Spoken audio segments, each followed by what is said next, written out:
All right, well, round two. I was finna make this video, and then I was like, well, the seats ain't gonna fit.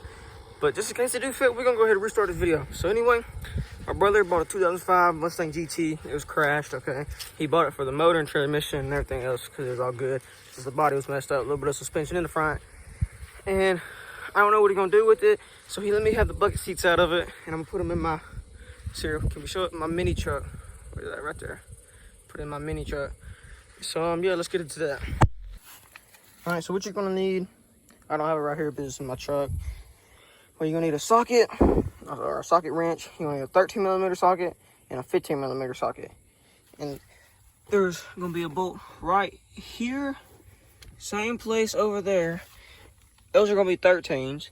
And then there's gonna be some bolts or some nuts on these little Torx looking screw things.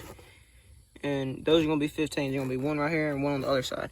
So when you take them off, you wanna scoot your seat up a little bit so you can get to the back. I didn't do that, so I need to actually scoot that up and go ahead and get the other one. But anyways, okay.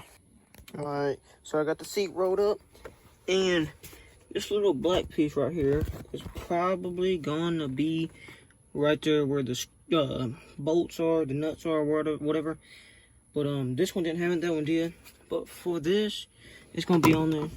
All you gotta do, reach up there at the top, kind of break it back a little bit, and I just hit it with your hand. It'll knock off. And so then you got that, and that's a 15mm bolt. You can go ahead and unscrew that. Set you up just like that. Your hands on there. It's tough.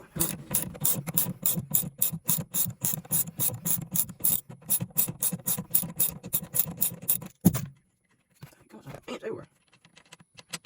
Okay. So that's the last one I'm gonna need for this seat. So that's number 4. So let's get into it. All right, so I got it out. Once you get everything unbolted, you have to, you get all the electric stuff. So you gotta come up underneath it. You gotta unplug that and unplug that. It doesn't take anything at all. It's super easy. Just push it down, pop it out, push it down, pop it out. So yeah, there's one. Let's go try to take my seat out of my truck to see if they fit. All right, it's a long time after because I got distracted, man. All right, there's a stinking bench seat. Each bolt is a 14mm. I had one that was stripped out, so we had to drill that one out. And it was a whole big mess. And so I took this one out, the bucket seat, put it in there. It'll bolt straight on to the front holes there. In the back, you're going to have to drill some more holes if you're in a Mazda B2200. And so for the power to move back and forth, because right now I just need back and forth, because I'm worried about I'll wire everything up later. All right, so for the wiring on the driver's side, mine's not working because I don't have it hooked up to the battery right now. Something happened up there. But right here, it's going to be this little plug right here. I know I said that it's going to be the yellow and white and red and white, but that's not what you do. So you go to your plug right here. You can pull all the other wires out or whatever. You take the green one. The green is going to be the ground. Black is the hot. So if you want to do like we did, you can take your green, run it through the floor, and then just run it, ground it like up under the carpet or up under this deal right here. In the black, hook up a wire or something up to it, and you can run up on your carpet or wherever. And we ran it up to my firewall. There's a spot that you can pop out a plug and it runs into your engine bay. I can show y'all. I got it ran.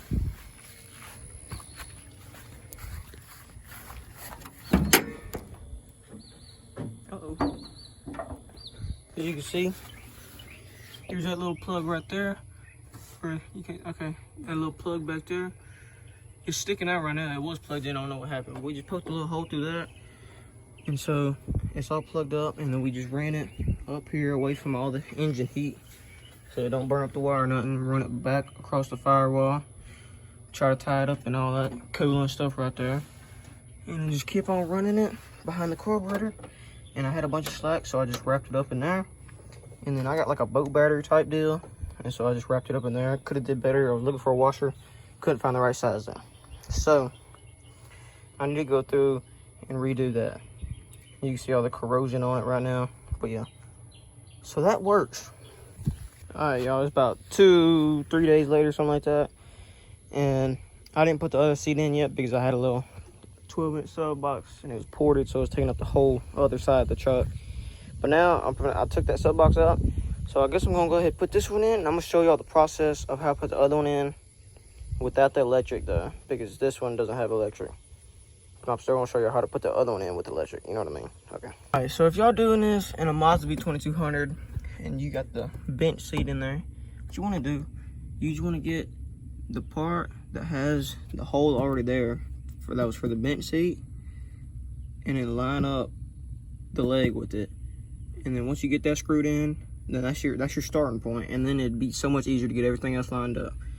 And for the rest of this, I mean, if it wasn't my truck, I would go through and drill more holes and get it threaded and everything. But it's my truck, I don't care that much. So I'm just gonna get some little self-tappers or something. Just on all the other 3 holes that don't have entry points. Because that's what I did on that one. And it's sitting really good, so I think that's what we're gonna do. So yeah, I'm gonna go ahead and do all that.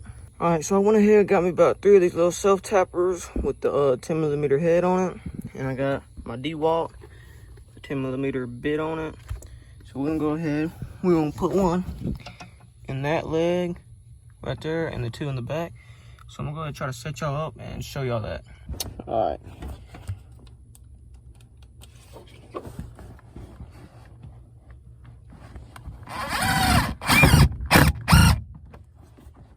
All right, just like that, that one's in. Back 2, you're gonna want ahead and push the seat up just to be able to reach back there, as you can see. You can adjust that however you need to. I think right there would be good enough. Make sure you ain't gonna run into no wires or nothing. And start drilling. If for some reason I couldn't get the self-tappers to go through back there, I hope I didn't mess nothing up. Hope there wasn't nothing important up under there. But yeah, so I'm just gonna leave them unscrewed for now. That might be a safety hazard, but I mean, we'll see. I mean, it ain't gonna, when you hit the brakes hard enough, it might come up a little bit. I mean, that's it though. It might sway around left and right. Ain't too much wiggle room there. I mean, it should be good. I'm gonna try to get some more self-tappers in there eventually. But yeah, so as you can see,